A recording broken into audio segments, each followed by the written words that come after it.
Avez-vous déjà eu ce sentiment que votre vie n'a jamais été ordinaire? Qu'il y a une raison cachée derrière tout ce que vous avez vécu, ou même vos plus grandes douleurs? Si c'est le cas, commentez sous « Éveil ». Peut-être faites-vous partie des 144 000 élus mentionnés dans l'une des prophéties bibliques les plus puissantes. Et croyez-moi, cela n'a rien à voir avec la religion, mais tout à voir avec un appel silencieux qui vient d'en haut. Ce que peu de gens ont le courage de dire, c'est que ces signes sont réels. Ils apparaissent dans les rêves, dans les rencontres inattendues, dans une spiritualité profonde qui vous déstabilise même lorsque vous essayez de l'ignorer. Être un élu ne signifie pas être parfait, mais porter une mission spirituelle puissante que vous ressentez déjà, même si vous ne la comprenez pas. Et le plus fou? Vous avez probablement ressenti plusieurs signes et ne l'a jamais remarqué. Contrairement à ce qu'on vous a enseigné, les symptômes spirituels ne sont pas des faiblesses, ce sont des indices. Et quand vous commencez à relier les points, vous vous rendez compte que ce « vide » qui vous accompagne depuis que vous êtes enfant, cette « intuition » aiguë, ces moments où l'univers semble conspirer. Tout cela a un but. Un but de vie qui vous connecte à une énergie spirituelle bien plus grande que vous ne l'imaginez. Dans cette vidéo, vous découvrirez cette signe qui indique que vous êtes un élu, et le meilleur, vous comprendrez comment l'utiliser à votre avantage. Parce que le temps presse, la fin des temps est plus proche qu'il n'y paraît. Et les appels s'intensifient. Dès son plus jeune âge, il s'est rendu compte qu'il y avait quelque chose de différent en lui. Alors que d'autres enfants jouaient sans souci, il ressentait cet étrange silence à l'intérieur ou une sorte de nostalgie de quelque chose qu'il n'avait jamais vécu. Ce n'était pas de la tristesse, c'était une vocation. Un appel subtil mais constant, comme si quelque chose l'éloignait de la surface de la vie ordinaire. Quiconque ressent cela sait qu'il y a une mission spirituelle cachée dans ce sentiment. Quand il entendit parler des 144 000 élus, il ne comprit pas bien, mais quelque chose vibra dans sa poitrine, comme si le nom était gravé dans son âme. Le monde lui semblait trop bruyant, trop superficiel, mais il cherchait de la profondeur. Il a commencé à remarquer des signes spirituels autour de lui, de petits détails qui, pour d'autres, passaient inaperçus. Un papillon un jour de pluie. Un inconnu qui le regardait comme s'il le connaissait déjà. Rien n'est arrivé par hasard. C'était la synchronicité spirituelle qui commençait à agir. Ce type de personne a généralement l'impression qu'elle ne s'intègre nulle part, et c'est peut-être la plus grande indication que vous êtes un élu.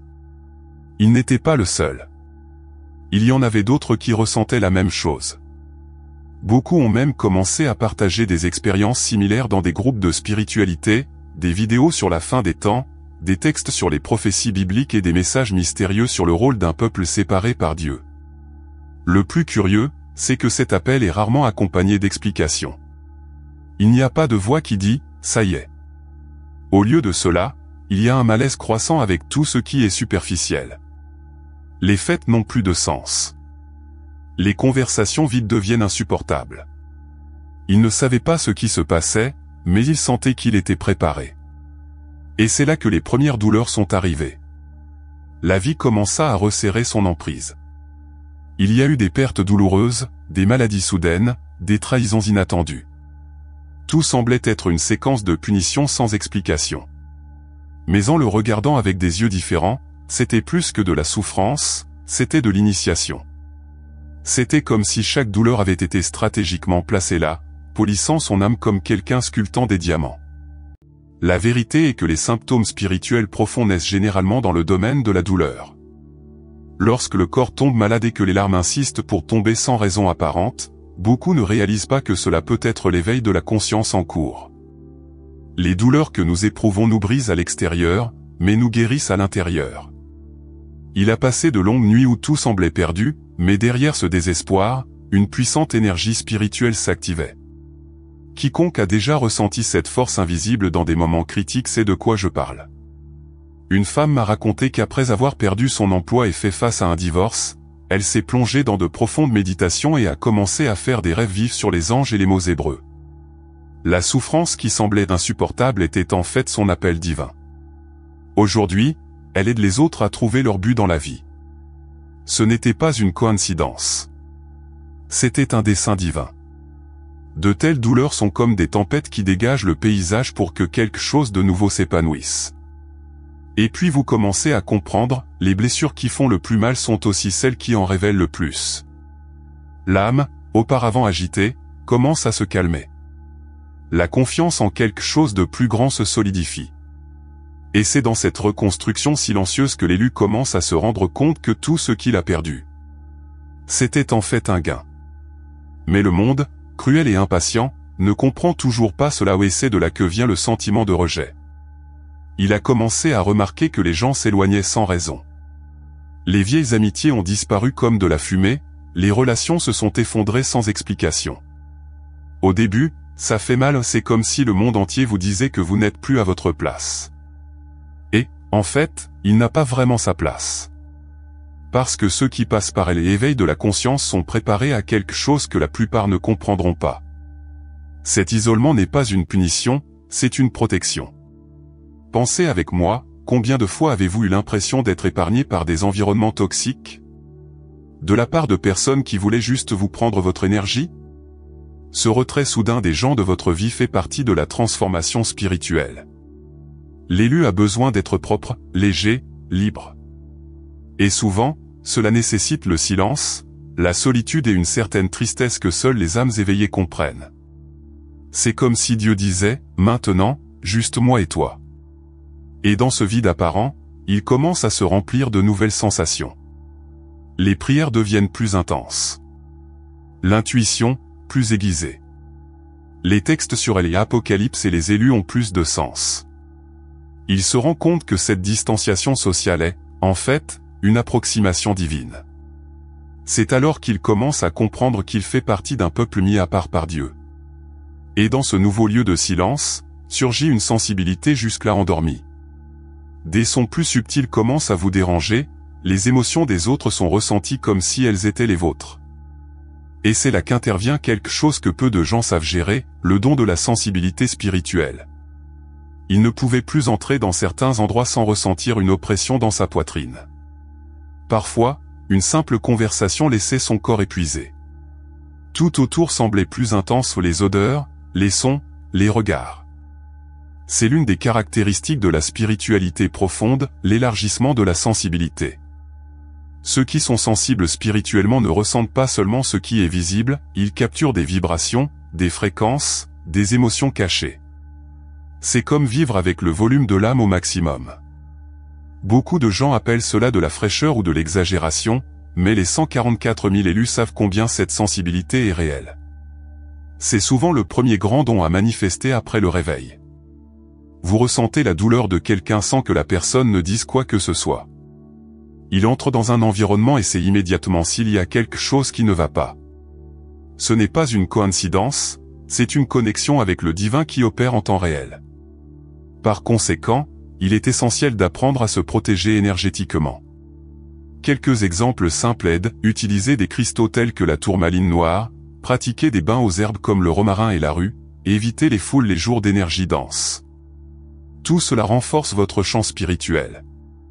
N'oubliez pas, cette sensibilité n'est pas une faiblesse, c'est un signe que vous êtes en phase avec votre mission spirituelle. Et chaque mission nécessite une préparation. Au fil du temps, il a commencé à remarquer des schémas répétitifs. Des heures égales sur l'horloge, des mots qui se répètent, des symboles qui surgissent de nulle part.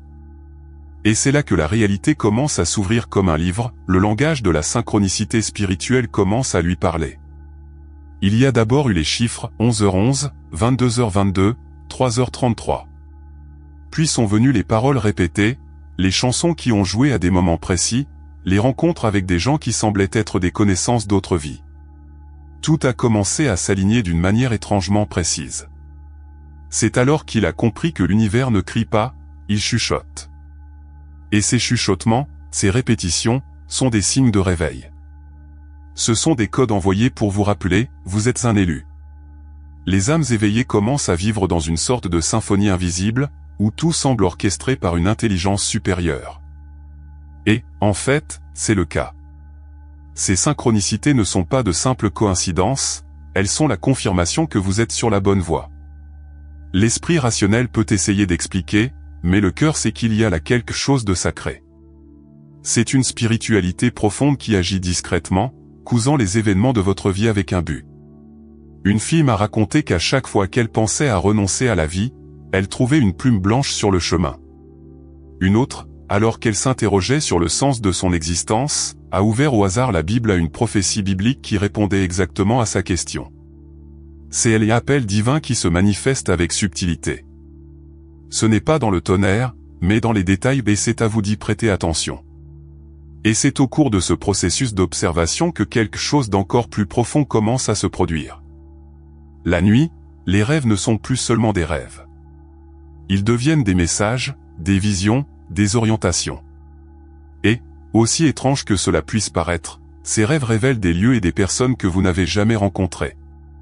Mais il a l'impression d'y être allé. Les nuits ne sont plus seulement du repos. Ils sont devenus des rencontres.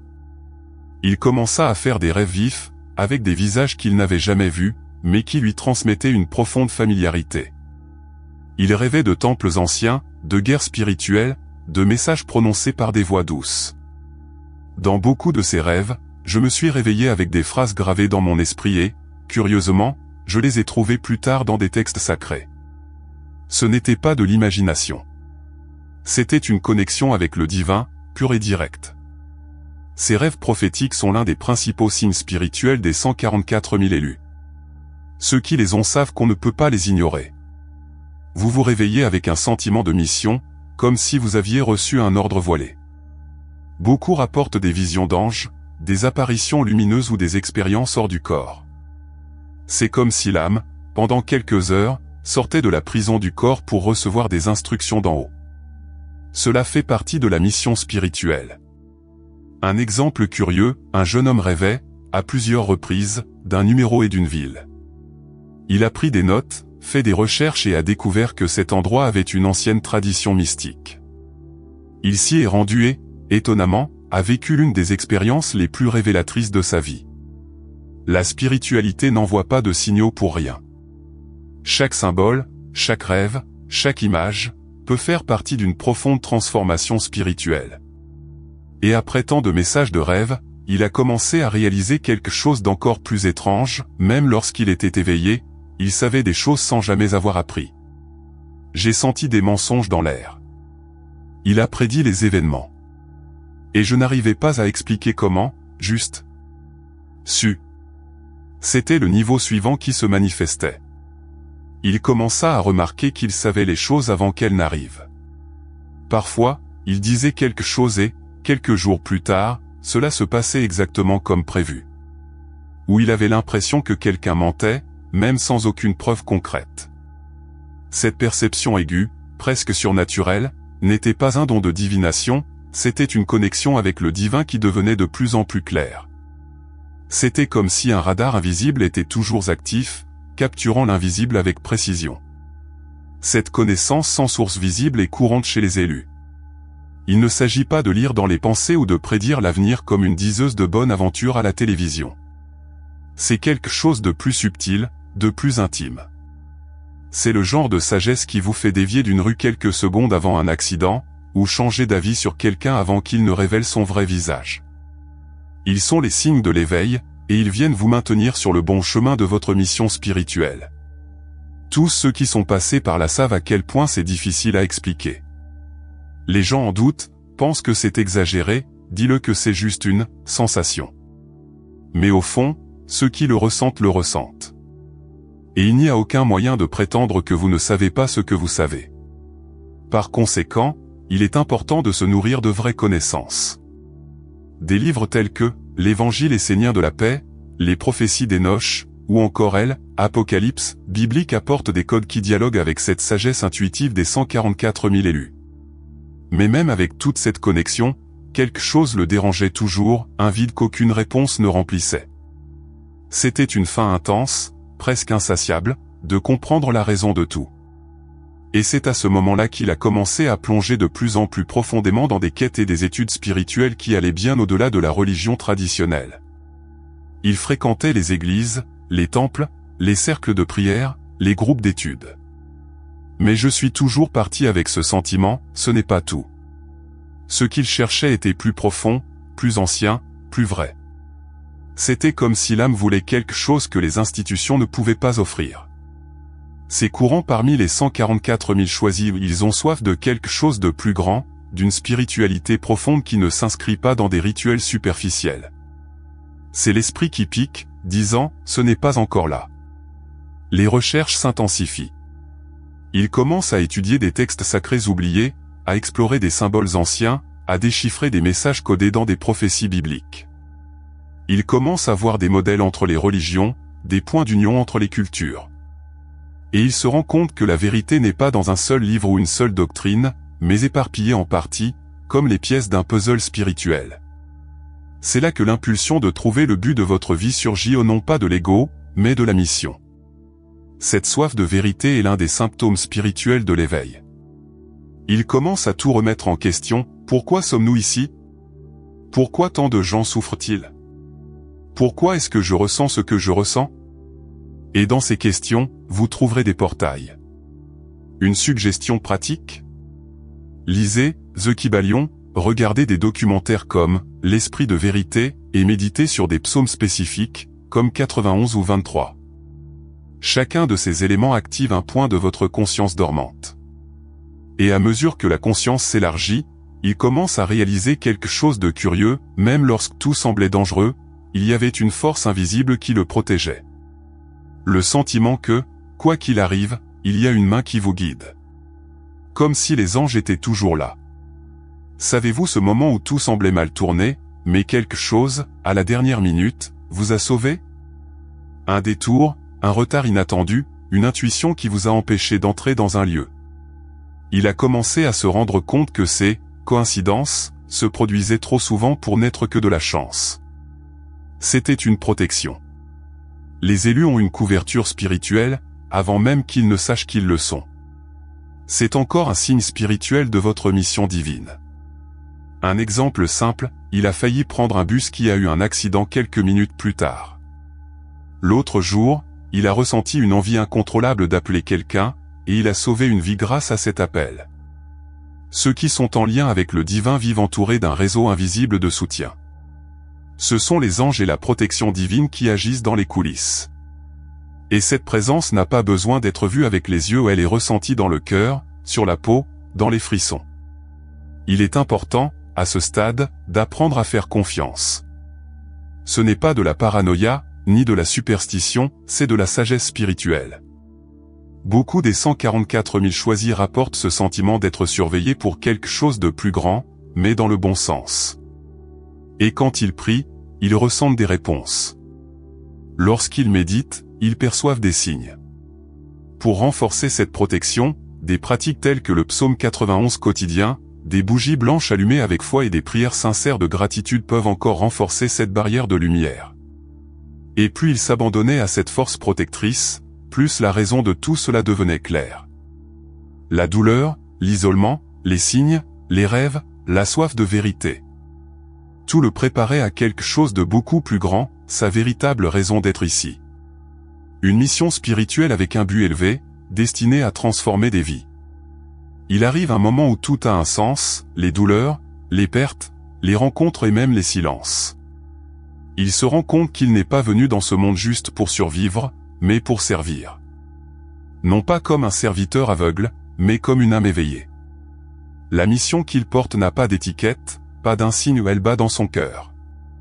C'est ce désir inexplicable de guérir, d'aider, d'éveiller les consciences. C'est la marque des 144 000 élus, vivre avec un but. Même sans savoir exactement comment, il sent qu'il a été préparé pour cette période. Une période de transition, où le voile entre les mondes s'amincit. Où les signes de l'éveil sont partout et où chaque action individuelle peut affecter le collectif. Ce n'est pas une question de célébrité, ce n'est pas une question d'ego. Il s'agit d'être au service de la lumière, même lorsque le monde semble plongé dans l'ombre. Les symptômes spirituels que vous avez éprouvés deviennent maintenant des outils. Il commence à inspirer les gens autour de lui, même sans dire un mot. Sa présence transmet la paix, ses paroles suscitent des interrogations, son regard transmet l'amour. C'est le rôle de ceux qui ont une mission spirituelle, être un canal de transformation. Livres, vidéos, conversations, tout devient une occasion de semer la lumière. Et plus il livre, plus il reçoit. parce que l'univers prend soin de ceux qui s'occupent de la mission. Mais cette mission ne se termine pas par une fin heureuse typique d'un film. En fait, c'est là que tout commence. Parce qu'il comprend maintenant que le monde entre dans un nouveau cycle, et les appels se multiplient. La fin des temps n'est pas la fin. C'est le nouveau départ de ceux qui ont entendu l'appel. Maintenant, dites-moi, après tout cela, croyez-vous toujours que tout ce que vous avez vécu était le fruit du hasard? Ou commencez-vous enfin à comprendre qu'il y a un but plus grand qui vous guide? La vérité est que, si vous êtes arrivé jusqu'ici, ce n'est pas pour rien. Vous avez été attiré par ce message parce qu'il s'adresse directement à votre âme, à cette partie de vous qui connaît déjà la vérité mais dont on avait besoin de se souvenir. Alors, qu'allez-vous faire de ces connaissances? Allez-vous l'ignorer et continuer à vivre de l'automatique, ou allez-vous accepter votre appel divin et commencer à marcher avec conscience? Le monde a besoin d'âmes éveillées, de personnes comme vous qui ressentent, perçoivent et portent une mission spirituelle. Il est plus que temps d'arrêter de se cacher. Lequel de ces signes avez-vous expérimenté? Lequel était le plus fort? Partagez-le ici dans les commentaires, votre expérience peut réveiller quelqu'un d'autre. Et si ce contenu avait du sens pour vous, imaginez ce qui est encore à venir. Abonnez-vous à la chaîne, activez les notifications et restez avec nous. Le voyage des 144 000 élus ne fait que commencer.